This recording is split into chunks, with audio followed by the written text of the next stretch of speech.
Andrew Berry was asked earlier this week when he met with the media, have his drafts been good enough? We're happy with the young players that we have on the roster. We like how they've grown into different roles.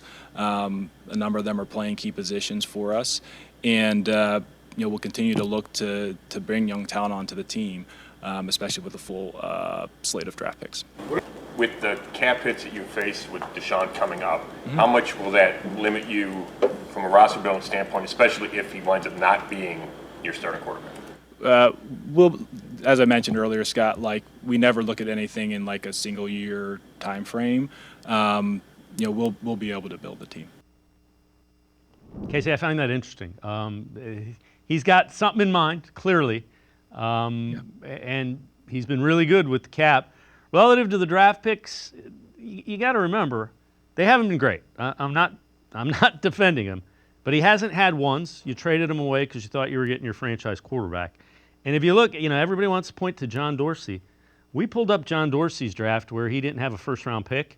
It's not good. It was Greedy Williams in the second, Sione Takitaki, and then a bunch of guys that were special teams players, basically.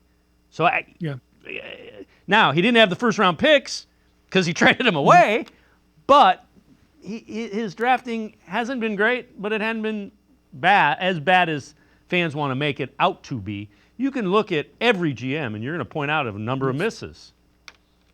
That's immediately where my brain goes. His hit rate's just as high as anyone else's. That's what's crazy is you spend all year, you have entire divisions of your organization that are just focused on this one thing, and it still comes down to almost a coin flip at the end of the day. So you could be as prepared for the draft as you want to be. Think you understand what that player is going to be able to do in your system, in your scheme, and how they'll be able to grow and develop, and when they'll hit their ceiling. And it's still at the end of the day, it's you're flipping a coin. And for everyone I can name, because he's had some, Siaka, Ika, and Anthony Schwartz, you can name some ones that are just they're hard to look at, but he's also hit. Talk about DeJuan Jones, your starting left tackle right now is a 4th-round pick. Now, we don't know how that's going to end up, but he had a promising rookie year, came out banged up in his second year. Now we're seeing him getting his footing again. And if that pans off, then you got your starting left tackle as a 4th-round pick. That's excellent, but there's a lot of juggling here. But that's what I mean when this is the self-scout week and you start pulling things apart and you see little individual efforts out there by some of these young players on rookie contracts that are very promising. But it's about can they develop and stack year over year. We saw Emerson in his first 2 years. He's had a little bit of a setback in his 3rd year. He's been better as of late. But you need to gather starters that aren't just first-round picks.